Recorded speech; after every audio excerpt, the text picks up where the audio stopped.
கரை புரளும் வெற்றியை தமிழ் சினிமா கொடுக்க வாழ்த்துக்களோடு இப்போது பேச அழைக்கிறேன். எல்லாருக்கும் முதல் கண் வணக்கத்தை தெரிவித்துக் கொள்கிறேன். இந்த படத்தை எனக்கு தயாரிப்பாக உதவிய லயன் நடராஜ் அவர்களை எனக்கு வாய்ப்பளித்ததாக நான் எண்ணவில்லை, வாழ்க்கை அளித்ததாக நான் எண்ணுகின்றேன். இந்நேரத்தில் என் நன்றியை அவர் பொற்பாதங்களை தொட்டு, அதேபோல இப்படத்தின் இணை தயாரிப்பாளரும் பாடலாசிரியருமான ராசா அவர்களின் வணக்கத்தையும் நன்றியும் அவருக்கும் தெரிவித்துக் கொள்கிறேன். ஏன்னா இன்றைக்கி ஒரு திரைப்படம் எடுக்கிறது எவ்வளோ கஷ்டம் தெரியும். அந்த விதத்தில் எனக்கு ஒரு வாழ்வை அளித்த அந்த இருவருக்கும் நான் மனமார்ந்த நன்றியை தெரிவித்துக் கொள்கிறேன். மூன்றாவதாக, இப்படத்தை ஷூட்டோடும் ஸ்பாட்டோடும் இல்லாமல் என்னோடு இறுதி வரை கூடவே இருந்து இத்திரைப்படத்தை இறுதியாக முடிவு செய்த எனது நண்பர் ஒளிப்பதிவாளர் பாண்டியன் குப்பன் அவர்களுக்கும் என் மனது மாற நன்றியை தெரிவித்துக் கொள்கிறேன். அடுத்ததாக, எனது கதைக்கு உருவம் கொடுத்த, ஒளி கொடுத்த இசையமைப்பாளர் அமராசிவி அவர்களுக்கு எனது மனமார்ந்த நன்றி வணக்கத்தை தெரிவித்துக் கொள்கிறேன். அடுத்ததாக, எடிட்டர் குரு சூர்யா அவர்களுக்கும் நன்றியை தெரிவித்துக் கொள்கிறேன். இந்த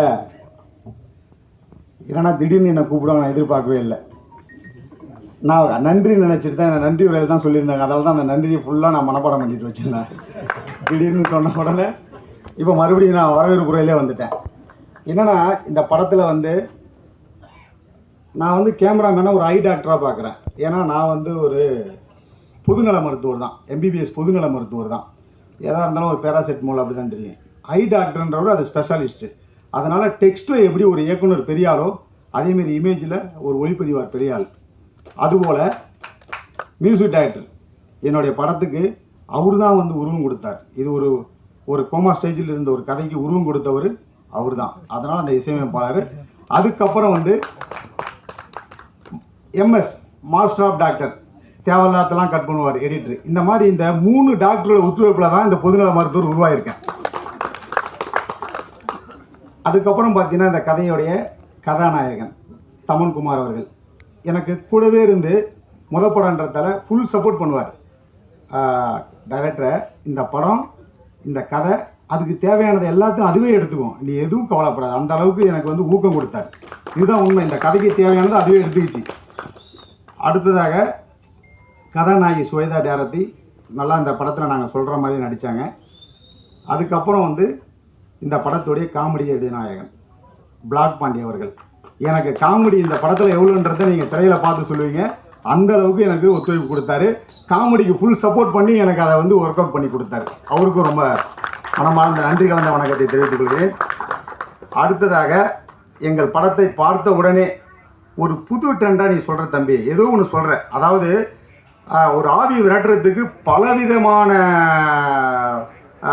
இது இருந்தாலும், ஆனால் நீ இந்த ஆவியை விரட்டுவதற்கு ஒரு புது யுக்தியை கையாண்டிருக்க. இது உண்மையிலே இது வரைக்கும் எந்த ஒரு படத்துலையும் சொல்லாத ஒரு வரலாற்றில் சொல்லாமல், ஒரு இந்து சாமியோ, ஒரு கிறிஸ்டின் சாமியோ, ஒரு முஸ்லீம் சாமியோ, யாரோ ஒருத்தவங்க அந்த ஆவியை விரட்டுறதா நம்ம இது வரைக்கும் எல்லா படத்துலையும் பார்த்துருக்கோம். முதல் முறையாக சாதாரண ஒருவர் எப்படி விரட்டினார் இந்த ஆவியை அப்படின்றது தான் அந்த கதை சொல்லும்.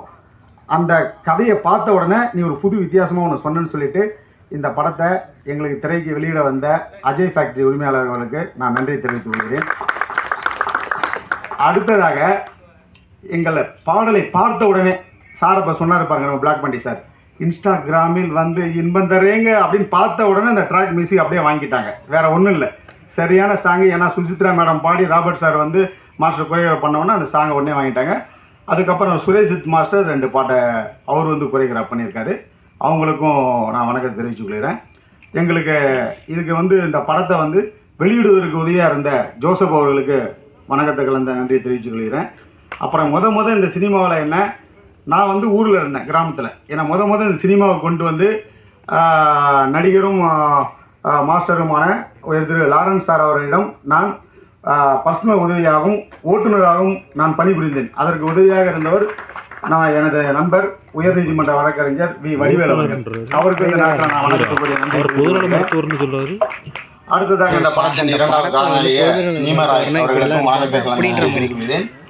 இதற்கெல்லாம் மேலாக எங்களது அன்பான அழைப்பினை ஏற்று எங்களுக்கு இந்த படத்தின் உறுதுணையாக இருந்து எனக்கு எப்பொழுதும் தோள் மேலே தட்டி கொடுத்து எங்களது சங்கத்தில் இயக்குனர் சங்கத்தில் எப்போ சென்றாலும் வா முருகா என்று தோள் மேலே தட்டி கொடுத்து என்னை வந்து ஒரு பெரிய நீ ஆளா வருவாய் என்று எனக்கு ஊக்கம் கொடுத்த எங்கள் சங்கத்தின் தலைவர் ஆர் உதயகுமார் ஐயா அவர்களை வணக்கத்துக்குரிய நன்றி தெரிவித்துக் கொள்கிறேன். அடுத்ததாக எங்களது சங்கத்தின் இயக்குனர் சங்கத்தின் பொதுச் செயலாளர் பேரரசு சார் அவர்களுக்கும் வணக்கத்துக்குரிய நன்றியை தெரிவித்துக் கொள்கிறேன். அடுத்ததாக இயக்குனர் சரவண சுப்பையா அவர்களுக்கும் எனது வணக்கத்துக்குரிய நன்றியை தெரிவித்துக் கொள்கிறேன். அடுத்ததாக இயக்குனரும் பிரபல நடிகருமான சிங்கமொழி ஐயா அவர்களுக்கும் நன்றி கலந்த வணக்கத்தை தெரிவித்துக் கொள்கிறேன். மற்றும் சிறு முதலீட்டாளர் சங்க தயாரிப்பாளர் சங்க தலைவர் அன்பழகன் ஐயா அவர்களுக்கும் வணக்கத்துக்குரிய நன்றியை தெரிவித்துக் கொள்கிறேன். மற்றும் புகை நொய்யாத இடத்துல கூட போலீஸ் நொய்வாங்க அப்படின்னு சொல்லிட்டு ஒரு பழமொழி கேட்டிருப்பீங்க. அந்த போலீஸும் நொய்யாத இடத்துல இன்னைக்கு ஊடகமும் பத்திரிகையும் சோசியல் மீடியாவும் நுழைஞ்சிட்டு இருக்கு. அதனால் அந்த ஊடகம் பத்திரிகை மற்றும் சோசியல் மீடியா நண்பர்களுக்கும் இந்த நேரத்தில் நான் மனமாத வணக்கத்துக்குரிய நன்றியை தெரிவித்துக் கொள்கிறேன்.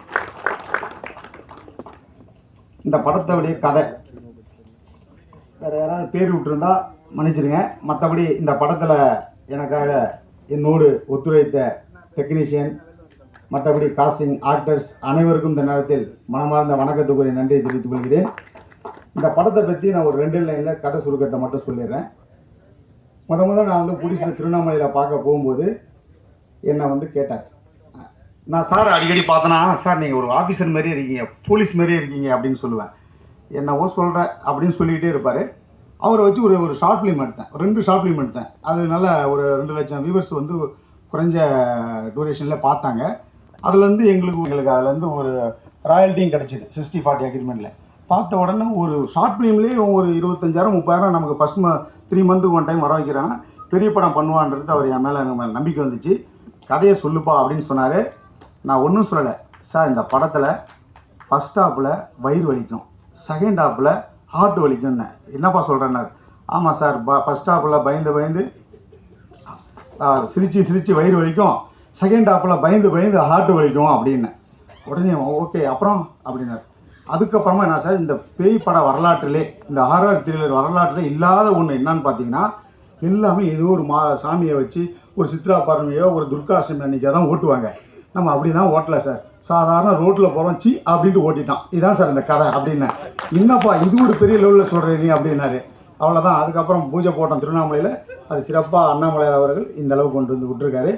மற்றபடி இங்கே மேடையில் அமர்ந்திருக்கும் ஜாம்பவான்கள் அனைவருக்கும் நான் நன்றியை தெரிவித்துக் கொண்டு உங்களுக்கும் நன்றியை தெரிவித்துக் கொண்டு, பிரார்த்தனை செய்யும் உதடுகளை விட தொண்டு செய்யும் கரங்களே மேலானது என்று கூறி விடைபெறுகிறேன். நன்றி, வணக்கம்.